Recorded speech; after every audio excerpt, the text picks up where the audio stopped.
Oh man, how y'all doing today? Sometimes I don't want to bring y'all such bad news, man. I want to bring y'all some good news, but job market, job market, because it affects everybody. It affects us all. The way the job market goes, it affects us all in the simple facts that you ain't working, you ain't providing for your household. You ain't working, you ain't buying nothing, which affects the local stores. And then that ripples to others. They ain't making money at their store, so they aren't spending money. They're not. Then that means they have to lay off people because they're not making money. It's a ripple effect. So as more and more people lose jobs, less and less money is getting spent in the neighborhoods. And that's what we're talking about today. Okay, check this out. The job market is projected to face challenges in 2026. There aren't many openings, the unemployment rates, and economic growth. And this is by the Bureau of Labor and Statistics. The hiring recession is characterized by the hiring rate at 3.2%, which is one of the weakest since the Great Depression. Look it up for yourself. That's the Bureau of Statistics, Labor and Statistics. As I've been saying, with them constantly laying people off, they're on hiring. Why would you hire when they bring in AI?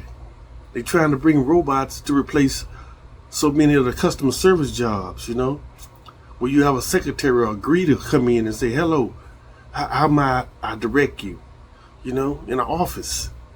They trying to put a kiosk there, what floor do you need, you go and they're trying to replace all of that. All of that is individuals, all of that is people. Those people have families. That is the ripple effect. That's why I say it's going to affect us all. Because whether you seller or buyer, it's going to affect you. Because if you're a buyer, prices going to go up. They're going to go up for the fact that because people don't have money, they aren't buying. And for the people who are selling, they got to make a certain amount because they got bills to pay them damn self, so they don't have to raise the prices. That's the way it works, man. Cause and effect. What they say, a butterfly flaps its wings.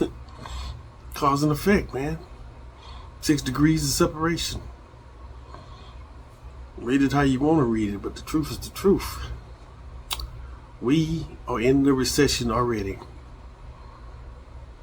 And it's going to be hard to get out of this recession. Because the ones who are controlling the purse strings aren't spending. They're holding their money and they're waiting. And people are starting to hold their money and starting to wait. Those who have some common sense, I'll say it that way. Those who have common sense are starting to hold their money back and keep them some cash, because you never know when something happens and you may need, I may need a little cash. It could be a natural disaster. You still may need a little cash. There's a run on the banks, which haven't happened in years, but it could happen again now. We could have a run on the banks. And the banks only keep, 35% of what people have in there, something like that. I think it's like 35%. I'd have to look it up again. But it's like 35%. So everybody won't get their money. And if you ain't getting your money, what's going to happen? You're going to get mad. Yeah. We screwed. We screwed. What can we do? Make a few plans. Hope for the best. Catch you on the next video. 100 companies are laying off this January. I took notes. Let's talk about it. If you think that January layoffs were a surprise, or if you have not yet heard about them, they are coming. Over 100 companies have filed official warn notices, which are legally required when companies plan mass layoffs. That list includes Amazon, FedEx, General Motors, Nike, Verizon, Wells Fargo, McDonald's, Spirit Airlines, and many, many, many more. Concerns that Amazon, the second largest private employer in the country, is planning one of the biggest workplace transformations in modern history. In a fulfillment center, the Cardinal robot will pack packages into carts. The New York Times, citing leaked documents, reports Amazon expects sales to double by 2033, growth that would normally require 600,000 more workers. But the company is reportedly looking to fill those jobs with robots and automate 75% of its operations. We could do this with our robot. We could do this with our technology. That's what we're going to do. In the near future, Amazon reportedly estimates automation could help it save more than $12 billion and shave about 30 cents off each item it ships. In a statement, Amazon said the leaked documents reflect the perspective of just one team and don't represent our overall hiring strategy, adding that the company is actively hiring and plans to fill 250,000 positions for the holiday season.